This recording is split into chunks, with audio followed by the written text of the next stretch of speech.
Welcome to Digital Ladies Unscripted. I'm Melissa and I'm joined by my wonderful co-hosts Kristin and Amanda. Keda is soaking up some well-deserved vacation time, but she's going to be back with us next Monday. How you doing, ladies? Happy to be here. Well, tonight we have a great show in store for you as we dive into the XRP Ledger and why running a node is a game changer for the blockchain's ecosystem. We're going to explore the critical role that nodes play in ensuring XRP Ledger's decentralization, security, and reliability. From the equipment needed to the costs involved, our very own Lady K is going to share her expertise and passion for running an XRP Ledger node. Whether you're new to the XRP Ledger or a seasoned crypto advocate, this episode will inspire you to get involved and power up the network. Guys, I'm looking so forward to this conversation. I've heard of different people, running the nodes and everything. And then once I decided, once I thought about it a little bit more and I found out that you were actually running a node, Lady K, I was like, oh, I got to pick her brain about this because a couple of years ago, I ran a node for the Divi project. And I was always been curious, like, was it similar? Was I running something, like some of these other blockchains have in regards to nodes? And so I'm really looking forward to deep diving this subject with you. Welcome everybody that's in the chat, guys. We got Bradley Cicerone. I don't know how to say your last name, Bradley. Cicerone. Cicerone. We appreciate you hanging out in the chat. And Megan T says, hello, legendary friends. We appreciate you guys coming. We are at 52 people watching tonight. Please like and share and subscribe. Share this out. We get more people in here. So since this is an hour show, ladies, I'm going to just hit you with all these questions, if that's okay, Lady K. Are you on? Oh, yes, that is okay. So the first thing is, I wondered can you share a little bit about your journey with the XRP Ledger, what sparked you to run an XRP Ledger node? Because that's kind of a big step. Yeah, well, one that I didn't think that I could take, right? Like, I mean, I'm be a problem. Did I lose ya? Yeah, it keeps coming in and out. That's okay though. Let's keep going and see if you keep coming back in. Are you there? Did I lose you? Nope, we're here. Uh-oh. Everything's frozen. There's definitely a delay though. There is. Can you join from your phone? You wonder if you can join from your phone. Let's see what I can do. Her internet is, she was saying, for those of you wondering, right when we were starting, she was finding that her internet was really slow. So we were hoping that it would be okay. But can you join from your phone? Yeah, that's what I'm wondering. If it might be easier. Can you guys hear me now? You keep coming in and out. We're wondering if you can join from your phone. No. If you can come back from your phone. I will be right back. All right. So anyway, we can fill it in. We can fill it in. No problem. So Amanda, have you thought about running a node? Have you ever thought about it? So what I for sure. So some of the questions that I have, like I read your questions, so you pretty much covered everything. Like for me, obviously expense, like what kind of computer is needed. But more than that, I'm very curious about like how often you have to check it, because like I imagine myself like, just my normal behavior and being like, I haven't checked it in like, 3 months or something like that, And so like how often is a reliable node person validator checking, whether there's those votes, right? Because that's one of the things, the only experience that I have with the validators or the nodes is through changes on the ledger. Specifically, the biggest one for me is when they went from 10 XRP to hold a wallet to 1 XRP. And that, that was so big because everybody who had a wallet got 9 XRP back. And so, and we were watching it sort of waiting for them to get to the threshold. So I'm super curious about how often votes are, how often you have to be checking to make sure that you don't sort of fall under the radar, whether or not, if you fall under the radar, what does that even look like? Like somebody who's stopped checking or, things like that. I'm really excited about her talking specifically because she knows a lot about how it all started and the history knows. And she's talked a lot in the past about how we're missing a certain number of months of the ledger because of the history nodes and stuff like that. So at the very beginning. At the very beginning. Yeah. So I'm really curious about that. And then I'm also curious about, they've talked a lot, randomly here and there about how they don't think that you should have to keep the whole history. And so I'm sort of curious what her sort of take on that is once we get to what we think the ledger is going to get to, when will they allow history to, for me, I really love that you can look back in time all the way, to the, beginning. But obviously keeping that kind of data might be too much. I don't know. So I'm curious about all those things. There she is. Okay, let's hope my mobile hotspot holds out. All right. It's sounding better so far, so I think we're in. That's awesome. So back to the original question. Can you share a little bit about your journey with the XRP Ledger and what provoked you to actually start running a node?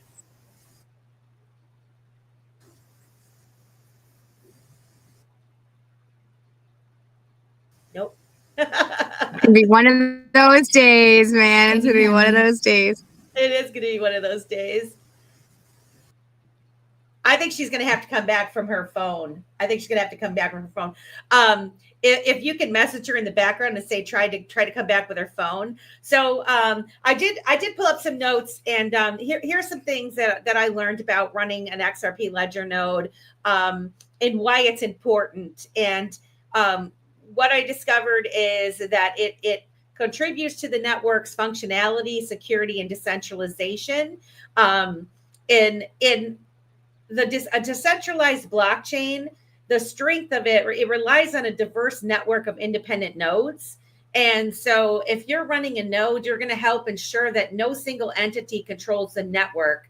So, from what I found, it says it enhances the resilience and censorship resistance. And then there's the transaction and validation and security side of it. Nodes validate transactions and maintain the ledger's integrity.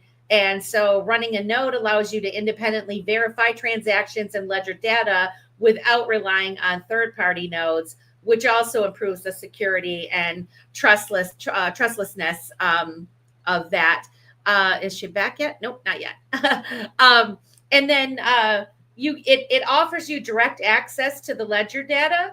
And so operating, and guys, when Lady K comes back, we're going to dive in and hopefully she can give us some deeper dives and just this general overview of what it is. But so it gives you direct access to the ledger data, and it gives you real-time access to the transaction history, account balances, and other data. And this would be something that's critical if you're a developer or if you have a business or you're an individual building applications or services on the XRP Ledger. So if you created a wallet or you had an exchange or some other type of payment system, you're going to want to operate a node, basically. So those of you that are, creating your own businesses and the like, you probably will want to have a node. The other thing is it contributes to consensus. So if you're running a validator node to a specific type of XRP Ledger node, you're actively participating in the consensus process, which helps to confirm transactions and maintain the ledger. And those validators are crucial for the network's operation and its ability to reach agreement on the state of the ledger. So it's very important. These node operators are very important. We got her back. Hello. Is that working? There you go. This is better. Is this from your phone? Yeah.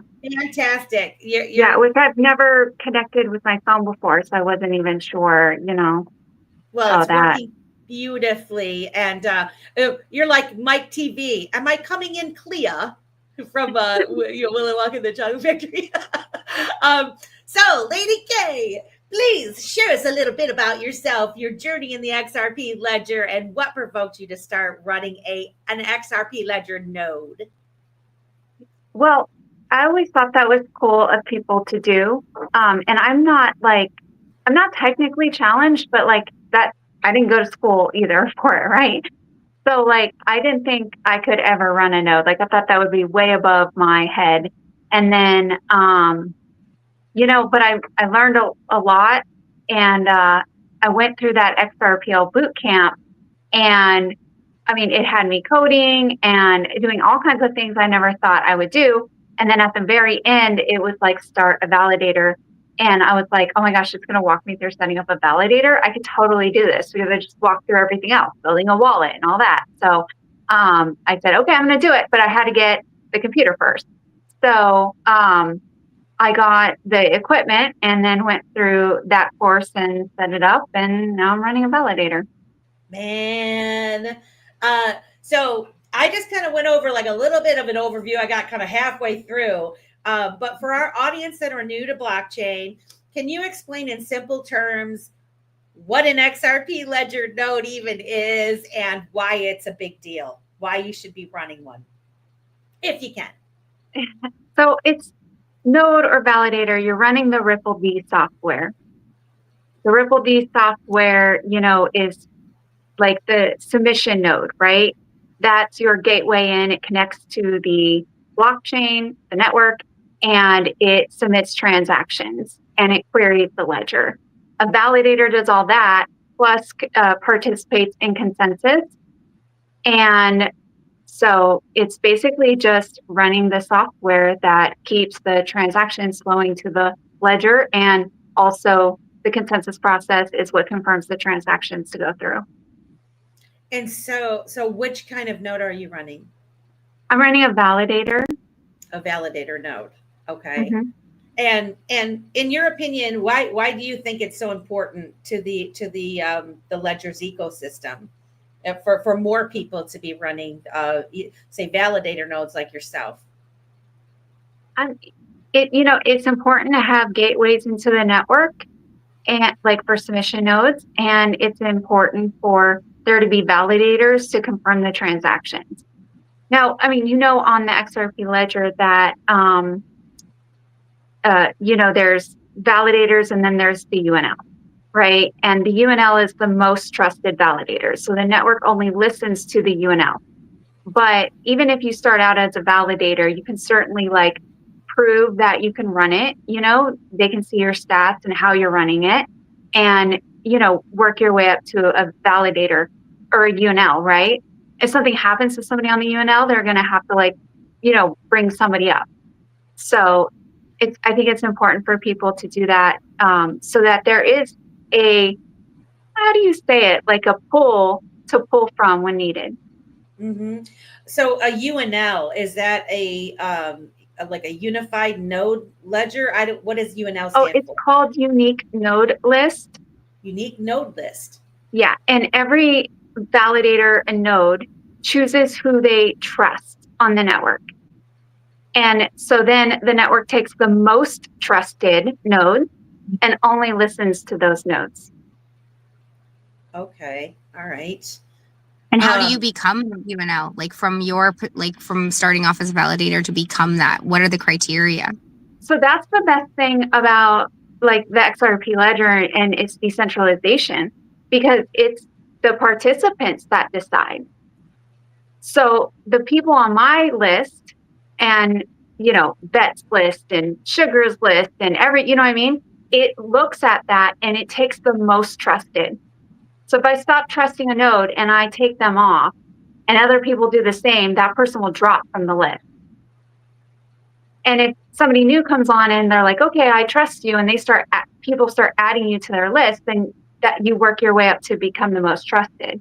And I mean, right now, a lot of us just use the foundation list, right? Like the foundation has requirements of who they want to put on their list, like you have to docs and things like that. And then like I have that I trust the foundation's list because I do. I know that they've done their research, you know what I mean? And so that's where a lot of people are like, oh, well, you have to get on that list. But technically, no, you don't. You just have to get the other validators to put you on their list to become most trusted. So let me get this right. So first of all, who is the what did you call them? UNL? The foundation. The foundation. Oh, the XRPL Foundation. So the XRP Foundation's kind of like ruling it above, or like they're like the most validated of all, right? The strongest, most trusted group. Well, right? they publish. So they publish a list of validators that they trust, and they have requirements to put you on their list. And a lot of people, and Ripple actually publishes a list as well of the validators they trust. And so when you do your validator, when you set it up, you have those lists available to be placed in your validator text file of who you trust. And you can choose to put those lists in. Like I did choose to leave Ripple's list in there and the foundation's list in there because like I trust them that they've done their research. I don't know these validators, right? But I trust them that they've done their research. So I use their list. But I can also add people on my own. And if I choose not to trust those lists, I can take them off. Okay. So the role of the before we dive like more deeply into this, explain to me the importance of the validator nodes themselves, what makes them special, why they're critical, and with becoming a validator, what gives you a good rating or a bad rating, or becoming more trusted? You know, is it uptime? Is it the amount of transactions you're validating because you're up? Your visibility, transparency, like what is it that makes a good validator node? Well, what makes a good validator node is keeping the node running so that it can do the consensus and it can confirm transactions, and also staying up to date on the amendments and what codes, because you know, when an amendment is made and the code is changed, a new version of Ripple D is available to upload. And if you choose to accept that new code, you download that new version. Doesn't mean it goes active because you downloaded it. That part happens with the voting. So the code, like say batch transactions is up for vote right now. We're at 77% consensus last I checked. The last version that we uploaded had the batch transaction code in there so that it could happen on the ledger, right? But it's not going to go active until it's gone through vote and hit 80% consensus for 2 weeks. Okay. That's when it will actually activate and be available. So, and validators vote. So you can consensus, submit transactions, vote. So staying up to date is also important, and keeping your validator running is important. So I remember when I was, and jump in anytime, Amanda, sorry. When I was running the Divi node, and I do recall like something similar, right? You download the node itself. The one that I ran was actually in the cloud. They were doing a cloud node. I can't even remember what it was called now. But you had to run it. You had to run it, like download the software for it. And then, you know, like you said, we kept in contact with the developers In this case, it's XRP, like all of the XRP validators, node runners, all these people that are really enthusiastic about supporting the decentralization and security and all that stuff when it comes to the XRP ledger, right? And so, we had to keep in contact with these people. And like you say, when they had an update, we had to make sure that we were updating it so that we were running the most current one. And it's sounding to me like you are, you're showing that you're actively giving attention to these amendments, and you're voting on them, and you're taking the next step to download the proposed change so that when it's go time, they can tell how many people have already done it, like downloaded, they're ready to go, so that boom, you can all go at the same time, right? You can all turn it on or whatever. I don't even know if I'm using the right you look at it as it's available with the download. It's just not activated without the vote. And then once the vote is, then it switches on, and then that's the most current version that you're running. Oh, this is great to know. So, I mean, obviously, I think you what's said. our threshold? What's that? What'd you say, Amanda? Oh, I just asked, what's the threshold again? I can't remember. Because we're at 77%. Wait, can you not hear me? That. No, we can hear you. Now I can hear you. You were kind of going out, and I thought it was me again. So it's 80% threshold. Well, greater than 80. I mean, if it was exactly 80, you'd need like one more vote. So greater than 80 for 2 weeks. 85%, and then somebody drops their vote, or 2 people drop their vote, and we go below 80, it'd have to hit 80 again for a full 2 weeks. Okay.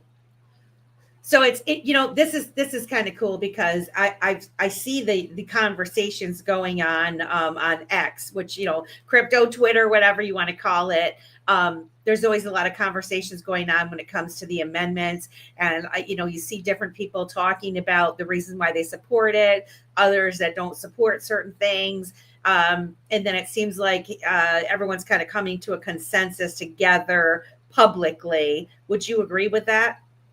Well, yeah, I mean, that's what the network is, right? It's like, it's a group of people that have agreed to the rules, and the code, is the code, right? Like, and that's where, like, if you don't hit 80%, you don't have like this consensus, it doesn't happen. So we're all running the software, and, okay.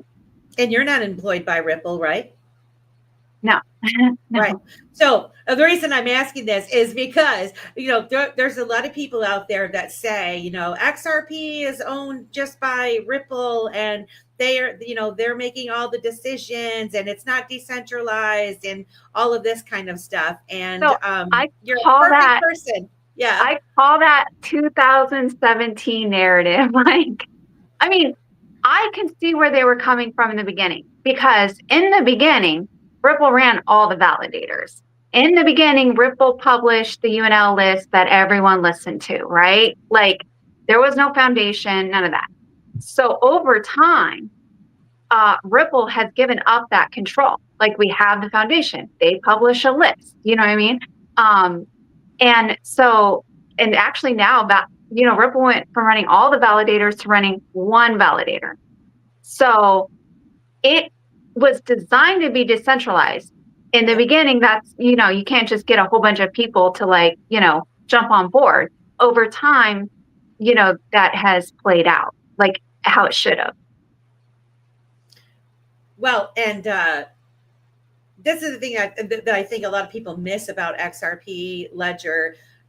When you really start educating yourself on it and what they've built so many tools to encourage people like yourself, like Optimistic Prime, like TextRP, and all these people that are building on the ledger. They're free to do it. Look at Zoj in Mad Labs and what he's building and using those tools that are out there. And someone like yourself who's not a tech wizard, you've decided to take upon yourself to run and participate in this ecosystem. And I think it's fantastic. By the way, guys, we have 355 people watching Digital Ladies Unscripted tonight. Welcome. You guys, there's so many people in here that I would love to shout out. You all know who you are. We've got so many of you guys. We love you very much. Thank you for coming to Digital Ladies Unscripted and supporting us. And if you have any questions, maybe post them all in caps. We're going to do our best. We do have like 35 minutes left. So if there's a like super pertinent question that you'd like to ask, please put it all in caps in there. Amanda, I have a question. Can you hear me? Yeah. I was going to say, you wanted to know about equipment and all of that. This is your line of questioning because you had a bunch of them. Yeah, I also have a question about just before what you said. I think there might be a delay for us, so I apologize. But when you said the consensus has to be for 2 weeks and they have to get an 80, they have to get 80, and that you were talking about, or sorry, 85, and you were talking if it drops back down. Greater than 80. Okay, greater than 80. So, and you were saying drops down. How does something drop down? Like, how does a vote drop down, or does it just more no's? Yeah, so I can vote yes, and then I can revoke that vote and vote no. Okay, so like if they did more research or something like that, and then find out, but it would. Yeah. Okay, and do you have to vote more than? Yeah, there is a delay. Sorry. Is there? Do you have to vote more than once? Like, is there like a vote first time and then a vote second time, or is it just the one initial vote? Generally, amendments go in as a default no vote. Sometimes, like serious bug fixes will go in as a default yes, but generally it goes in as a default no. So you have to go, you can either leave it at no, you can vote a hard no, or you can vote yes. Okay, awesome. Thank you so much. And then the next question. Oh, sorry for the delay. I might have missed it. The window. Did you say it's 2 weeks that you have to vote? And then no. when that time, how long is once it hits the greater than 80%, it has to hold that consensus for 2 weeks for it to go active.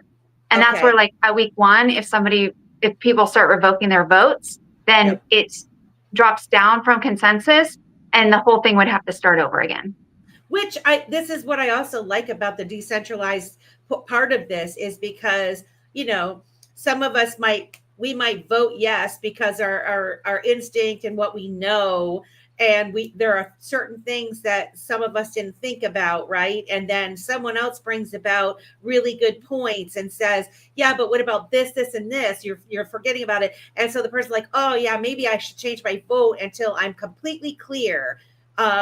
Which is, I think that's really good. I think that's a really good way of making creating a consensus that's solid, right? Unless you got people going around bullying people and changing, but it's like, what are you going to bully, really? Like, you're spending your own money and time and equipment and all that to run a validator node in the first place. So I mean, it's kind of silly for that, but there are no rewards, there is no payment, you know what I mean? Like, I say the best incentive is your own incentive, right?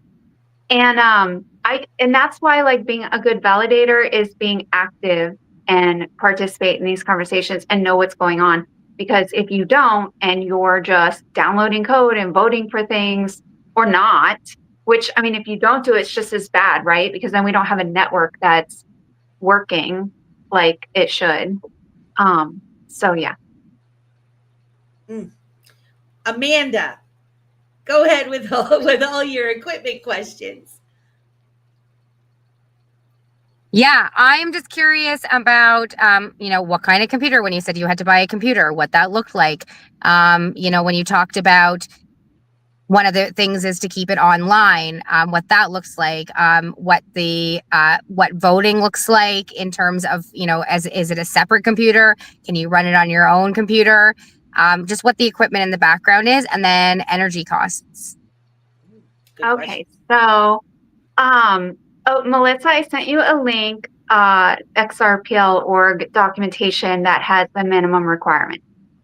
If you could post that. Did you send it to my email At or X. Sorry, X. on X? Okay. Yeah, and really, it's like, so this is kind of a tough question. There are like a minimum amount of requirements, but of course, like, you know, you run into people like Chris Thompson, who's like, I could do it on a Raspberry Pi, and you're like, cool. The thing is like, you need equipment that can run it. You know what I mean? Like, whatever that looks like. Everyone's setup is actually different. Everyone has different computers and network and internet and hardware, and so, you know, if you can get it to run, then it's going to work, right? And so I think a lot of people play around with different, you know, equipment to see what it, you know, what can handle what.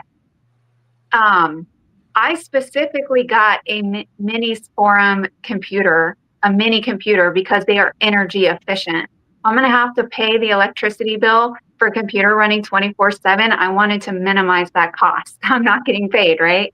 So my computer is putting out 60 watts. And I mean, that's like, depending on like your electricity cost, I mean, what, 20 to 70 bucks a year? Mm. Yeah. And then what else? Okay. Now, as far as the costs go, you should have a TOM file that points to your validator, and that sort of verifies you. Now, you don't have to have one. You can run a validator without one, but then you're not considered verified, right? To do that, you need like a domain. I got a free domain. And then you need a hosting site. And a lot of people use like Cloudflare. I think I've heard that's free or whatever, or you can pay a hosting site. I just decided to host my own. But then it was like, well, you shouldn't have the TOM file that's open to the public on the same computer as your validator, because then, you know, maybe somebody could like try to attack it. So then I had to get a whole nother computer, run that so that I could put the, you know, TOM file on that. But I did, because I wanted to host everything myself, and I wanted to control it. Yeah. So, what is the TOM? You said TOM file, TOM? L. TOL? TOML file. Sorry. TOML file. TOML That's file. the same thing I had the problem with the coin and the image of the coin. It's the same thing. If you have a token and you want to host the image, you have to host. That's interesting. So you're hosting your whole thing. That could be a side project for you, Lady K, because anybody with a token needs a TOML file if they make it on their own. And this has been a question for years about hosting. And like I do it on DigitalOcean. Yeah, we'll have to have that. I didn't know you guys had a TOML file. Yeah. So back up 1 second. So you had to get, so you said you got your own, basically you're getting your own website, your own domain name. Yes. To host the TOML file. Yeah. I generated the website with Nginx. I got a security certificate with, Let's Encrypt. Okay. And yeah, I put it on a computer and I host it myself, and I got a domain. So, and there's another thing about running a validator too, that actually this was one thing I thought I was, so you need like a static IP, right? Because it's got a point. And most residential has a dynamic IP. Like if your internet resets, your IP changes, right? It's not a big deal for you, but it's a big deal when you're pointing towards an IP. So I used a dynamic DNS service to like check. It constantly checks, and if my IP changes, it will change it so that it can still point.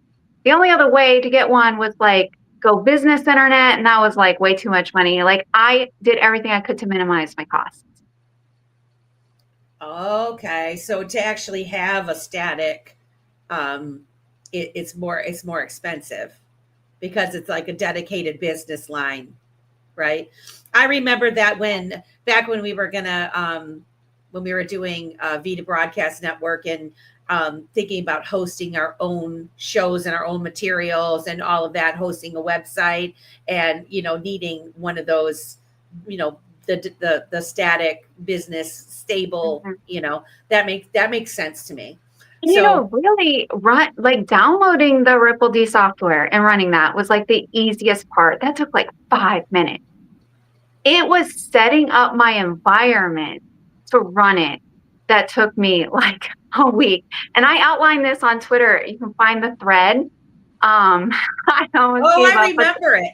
I almost gave up a couple times because I'm like I said, I'm not an IT person. So when it came to like open this port so you can peer and yada yada, I'm just like, I didn't even know I had ports on my network. So the amount of things I learned, you know what I mean? Like just it was a really good experience just learning all that. Now let me ask you this. Once you have it all set up, is there somebody gives it the old once over?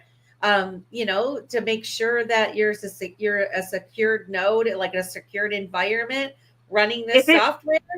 If it's running, it's working. If it's working, so there's nobody that comes and checks behind you that you've done it correctly. No, I mean it running is done correctly, right? Like it's up and running. You've done it correctly. Like if you're dropping or you're not connecting or you're not running, you have not done it correctly. Because the point is to get it up running and leave it running. Gotcha. So you can't mess it up? Well, you can run into a lot of roadblocks that keeps it from running or keeps dropping ledgers or, those types of things. So, your internet can go out or the computer can't handle it and crash. I bought a brand new computer. The disk ended up being defective. And because it was a brand new computer, I thought it was everything but the disk, even though all troubleshooting steps would say, if this still doesn't work, it's probably your disk. No, like over 3 months, I finally changed the disk and boom, it was fine. But for 3 months, I banged my head against the wall trying to figure out why this thing would crash or miss so many ledgers. And it was a nightmare. Can you tell us the difference between running a full history node versus a node that has less data storage? Does that affect the equipment needed? Like if you were going to try to run a full history node, is that substantially more? Substantially more because you're storing the entire ledger history, which is around 40 terabytes of data right now. So you need that storage, right? Now, validators don't need it because we store ledger state. I mean, in every ledger, we store the balance of every account, or as most people would think of it, wallet. So that information can be queried, like how much is in this wallet, like, at least for transactions needed, right? But like to query, I don't know, a transaction 5 years ago, you need the full history. And there are people that run that, but it takes a lot more equipment and storage to run that. They do that with Bitcoin too. There are people that run just like I don't remember what they call it, but there's the full history node, which will take you forever and ever and ever to get all those old transactions. And then there's the quicker, more condensed version. Well, here's a fun fact. I mean, the ledger is 40 terabytes of data right now. Bitcoin's blockchain is less than a terabyte of data right now. Wow. Yeah. Interesting. Is that? I'm surprised. Mm-hmm. Wow. 463 people watching Digital Ladies Unscripted. Welcome to episode 2, guys. We got more in store for you. That is a fact that that kind of surprised me. I would think it'd be the opposite, that it would be more since they've been, doing this for so long and whatnot. So why is that? Can you guys hear me? Yeah, I think partly it's because we do store ledger state. But also I think it's because XRP Ledger is used. I don't know. Yeah, we can hear you, Amanda. We can also do way more transactions. That could have something to do with it too. Different use cases, right? That's what we always say. And XRP and Bitcoin are not the same. They weren't designed to do the same things. So yeah, it's pretty cool. Let's talk about money. About how much money would you say upfront cost did it cost you to start up an XRP Ledger node, validator node? Well, I mean, I spent about $1,200 on the computer, right? And you can get computers that meet the minimum requirements for less. But like my thought was, if this goes wrong and I can't do this, at least I'll have a nice new computer. Right. So that's why I bought the computer I bought. But are you using that computer? You said you're just using that one for the validator node, right? For the nodes that you're running. You're kind of keeping, which I think is just good business practice anyway. And I mean, while you're not like making money from doing it, it is a job, so to speak, where you're supporting the XRP Ledger ecosystem and the decentralization and being part of a movement, in my opinion. And so it's smart to keep your personal life separated from your duties as an XRP Ledger node validator, right? I mean, yeah. Well, I run two of them, right? So I run Algo and I run the XRP one. And I didn't even get a monitor. Actually, I just hooked the computers up to my TV. So I use my TV as a monitor. So now my TV's being used. Yep. Yeah. Why bother, right? That's like my quote unquote crypto computer. I don't have a monitor.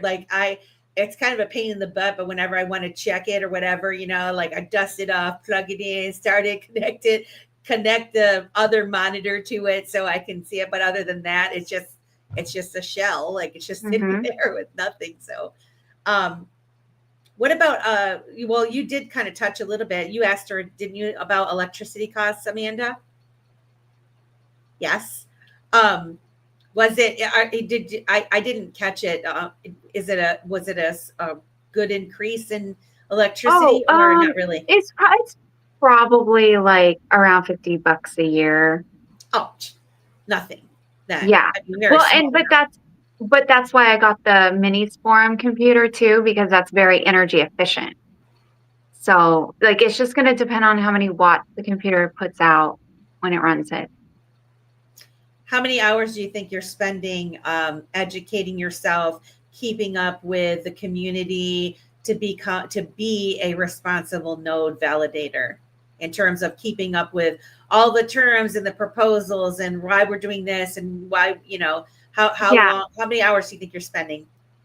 That part's easy because I was doing that anyways. I mean, I was on Twitter and I was talking about it and I was reading it. I was, you know what I mean? Like, so that has not changed for me. I was, yeah. I have no idea. Yeah. If you're like us, you're on there like all the time. But I mean, that's the thing is probably most people that are watching this show are already involved in the digital asset space in one form or fashion, or they're thinking of dipping their toes into it a little bit. So yeah, they're just probably going to shift their attention more towards the technical side of things, right? You can't, there's only so many hours in the day. Amanda, do you have any other questions for Lady K regarding like equipment, and did you get all of your... Well, okay, so thanks for asking. So when you're okay, for those people who are not on X and not checking these things, like what does that look like in terms of like, where are you checking? Do you guys get an email when something happens, like when there's a new vote happening? And how long has it been since you started? And how many votes have you participated in? And before we leave, if you could tell us any, you were talking about the batch, any other new ones that you're aware of, and any past ones that that have either gone through or that have not gone through. Just curious about that. Okay, so I started in January of this year. And how many votes? It's, I think, 2 versions. And then what was your other question? Oh, what does it look like for someone not tuned in? I'm curious about that too, because now there is like a GitHub where amendment proposals are put out and anyone can go. You don't have to be a validator. You can go and comment on it. But like, you know, obviously, like if you don't, you know, it'd be a technical comment. You don't want to waste like people's time. Just, you know what I mean? It's not a Twitter space, right? Like we can have a Twitter space if you just want to talk about it. But, you know, there's like a GitHub where you can actually go in and like discuss amendments, and anybody can. And so like, do they go check that? I don't know, right? And so, and you could spin up, I'm trying to like gather my thoughts here. Sorry. You can spin up a validator and not even know who the other validators are. So how do you get in touch with them? There's not like you submit your email and then you get emailed updates. You know what I mean? So you sort of have to like connect with other validators and stay, you know, in the loop and stay active and participate. So if you don't do that, or you don't know who the other validators are, then yeah, how do you run it? What does that look like? Yeah. Okay, I have another question inside of that. How does somebody make a proposal? Like, what does that look like if somebody has an idea and they want to make a proposal for it to go out to the validators to vote on? Yeah, so the new foundation, I believe, is trying to set up a streamline for that, because that has sort of been like iffy, right? Because anybody can make a proposal, but then it's like, does it get to the people that like, do you code it or do you have someone else code it? And then once that's done, who checks it? And then who, you know what I mean? So there's like a lot to that. And so I think that goes off of reputation and knowing people at this point, because there isn't a better streamlined process. I mean, it seems like they're kind of letting it organically happen, which is what you want in a decentralized system. So, you know, in one way, you know, sometimes people want it to be like, well, we want the boss. That's who's going to say that things are going to go down this way, right? But in a decentralized environment, community driven, you kind of need it to be the way that it is, right? And just like chickens with a pecking order, it's going to happen naturally, right? It's just going to. And the people that are spending the most time and effort and that are working on the ledger are the ones that are going to be, you know, those that yell the loudest, those that participate the most are going to be the ones that people have their eyes on. And, you know, I would say anybody that has issues with that, then they would just need to step up, right? Step up and show us what you got. And, you know, right. And, you know, they could, I'm sure there's been times when people have come up with different ideas and proposed different issues, and they've been looked at and talked about and all of those things. And so, I mean, I think it really does depend on how much you really want to be involved, right? Because you're not getting paid. Again, back to it. This is all people that are passionate about the ledger and making it decentralized for everyone to use, right? Use all those tools. We have about. I have another question. We have about 11 minutes before the end. So, how many validators are there right now, and how many validators can the ledger host? And can you host more than one validator yourself? Yeah, I mean, since there's nobody to stop you, you can host however many validators you want, right? I mean, I don't know the point of that though is, but and there's about 190 validators right now. There's about 1,000 submission nodes. And what was your, you know, I'd like to point out, this is why I like the UNL concept, right? Because it's 80%. So, okay, I just spin up however many nodes I need to hit that. No, because it doesn't matter if you spin up a node, you then have to actually be trusted by the participants in the network for the network to listen to you. So I like that concept. And what, did I miss any of your other questions? I can't remember, but I do want you to touch on quorum because you haven't mentioned the word quorum. And every time you talk about this, you've always talked about quorum. So I'm sort of curious about that. Oh, my other question was how many can it host? Like, what's the maximum amount? Oh, And you also just said a word that I did the difference. Okay. Yeah, And you said submission node. Is that a normal node? That's what I was wondering. Submission node or stop node, whatever you want to call it. It's not a validator. Is that different than a validator node? Yeah. So that's the one that submits transactions, sort of like a gateway, right? It queries the ledger and it connects the network. That's a validator. That's a submission node. Yeah. Okay. And that is open to the public. A validator does all those things, but also participates in consensus. And a validator is private, so it's more locked down. So is there 3 types of nodes then? Yeah. Oh. Well, if you count full history as a type, yeah. Okay. Well, and then there's, which we should not go into, but there's like XRPL hub. And so that's what David Schwartz just put up. And that should help like connecting the peers. So someone could run a submission node or a validator node? Yes. And a submission node is less intensive or more intensive than a validator node? It's really running the same software. The difference is that they don't participate in consensus. Okay. So think of a submission node as like, I'm running a project. I want to submit transactions to the network. I can spin up a submission node. I can submit all the transactions for my platform through that node, right? And then a validator like does the consensus.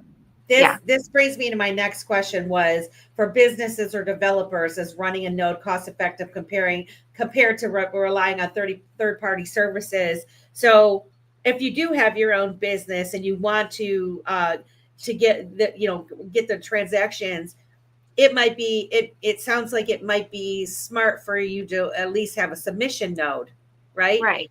You don't necessarily have to have a validator node for your business. A submission node. A submission node would be something really good to have, though, probably. Yeah. Good question, Happy. Yeah.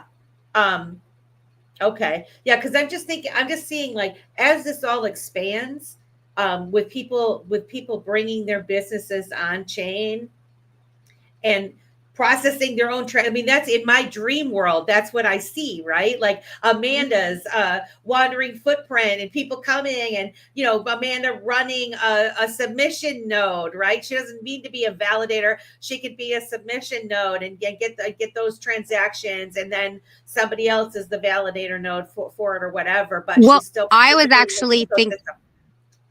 Yeah, I was thinking, Melissa, with the validator is that's how we could have the vote every year for the society, is that everybody could vote on the voting of the Wandering Footprint. Like, so if the Wandering Footprint held the validator node itself, and then everybody who was part of the Wandering Footprint voted on how that node would operate inside the system. I thought that might be an interesting way to sort of use that as a way to incorporate into, like, because, most of the things I've been looking into, like how to create it, you have to have votes. You have to create a way and a thing for people to vote on. So this might be an easy way to sort of define it in the first couple of years as, a way to, start getting people more involved. And then with Lady K and you both being part of the Wandering Footprint, who knows, we could maybe get, how cool would it be if a lot of the Wandering Footprint people ended up being, validators in the end, because with you on our side, it becomes a lot less intimidating. You did ask about quorum. The quorum is like designated by like the Byzantine generals problem, right? The network itself can withstand 20% malicious nodes. So that ends up setting the UNL quorum at like, I think 28 right now, or 29, I can't remember, but that's how it gets that quorum. Is that what you were wanting me to answer? Yeah. Do you want to just, I know we only have 4 minutes left, but do you want to just talk about the Byzantine thing? Because like I find this the most fascinating part of the whole process. Because it was also in the US debt clock. I will try to do it justice. So the Byzantine generals problem is basically like it came from a theory of like you have these generals and how do you coordinate an attack when you don't know which generals are compromised and which generals aren't. So this whole idea of how does like a network or a group of people come to consensus, right, has been a problem. And so like this is where the XRP ledger, like it does, oh, I don't know if I'm gonna connect this right, but you know, they modeled it after this, right? Where it was 1/5, so that's 20%. So the network itself can withstand 20% of the nodes being malicious before it's an issue, right? And then with the UNL, I think it distributes trust good because like I was telling like Opti, let's take her project for instance. She's like, I'm worried about bad people coming in and just taking majority. Well, in this case, right, like we have 190 validators, right? We don't know who all they are. However, we choose in our validator who to trust. And then the network only listens to the most trusted. So it's like you can be a random person coming in with malicious whatever, but if you haven't got other validators in this network to trust you, no one's going to listen to you. And this is what I love about the XRPL consensus. I like it. Did that answer it? Opti? Yeah. And yeah, I just love it because it was in the US debt clock and most people don't know about this into that whole thing. And I just can't wait till I can vote for you. I want you, like, I can't wait for you to celebrate when you become a UNL. And is there any way that like we can vote for you like as a non-validator, or do you have to be a validator to like give your trust? Okay. Yeah, so there you go, guys. If we want to make her UNL. And you have to put me in your validator that you trust me. And that's how the network runs. Fantastic. Guys, we got a couple minutes left. I do want to say thank you to XRP giving us $5 tip. We love you. Thank you so much.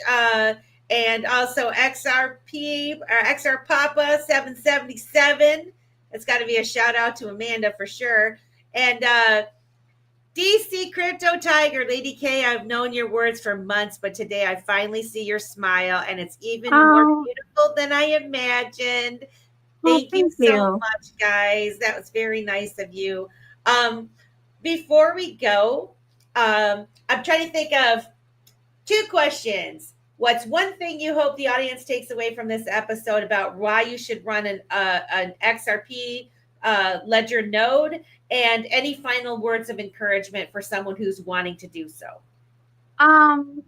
Okay, so it's really just about learning how, and you can learn how to do anything, right? So that is my final word. That is your final word. And if somebody does want to get more information on how to do it, where would you tell them to go? The link that I posted, would that be the best place? Yeah, XRPL.org has great documentation on this. XRPL Bootcamp will walk you through this. It will also, but first it will walk you through basics that you really do need to know to walk through it. You know what I mean? So I think that's a great resource. Yeah. Perfect. Well, ladies, it's been a wonderful second episode of Digital Ladies Unscripted. Thank you to the 562 of you that tuned in this evening. We will see you back here next week. Miss Keda will be back from vacation, and we're going to hear about Optimistic Prime and what she's doing on the ledger. So until then, we'll see you next week. Have a great rest of your day. Don't forget spaces.